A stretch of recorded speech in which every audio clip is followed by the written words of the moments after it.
আমাৰ আমচুৰ কেন্দ্ৰীয় সমিতিৰ নিৰ্দেশ মৰ্মে আজি আমি বিশ্বনাথ জিলাত আমি লাওখোৱা অভয়াৰণ্যত যি দুগৰাকী ব্যক্তিক দুগৰাকী ভাতৃক হত্যা কৰা হৈছিলে তাৰ আমি তীব্ৰ ভাষাৰে নিন্দা আৰু গৰিহণা দিছোঁ।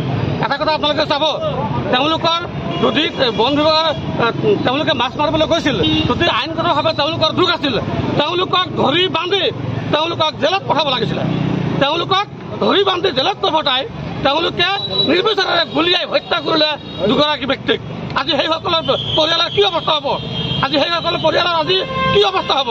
গতিকে আমি এইখন চৰকাৰক ধিক্কাৰ আৰু গৰিহণা দিছোঁ।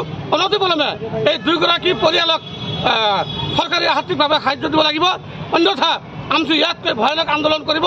এই ক্ষেত্ৰত যদি কোনো মুখামুখি সংঘৰ্ষ হয়, তাত সম্পূৰ্ণ দায়ী হ'ব অসম চৰকাৰ আৰু আমাৰ বন বিমান মন্ত্ৰীয়ে।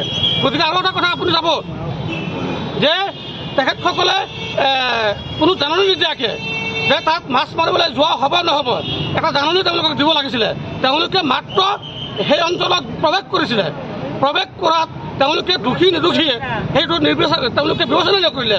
তেওঁলোকে অলৰেডি কি কৰিলে, দুয়োগৰাকী ব্যক্তিক নিৰ্মমভাৱে গুলিয়াই হত্যা কৰিলে।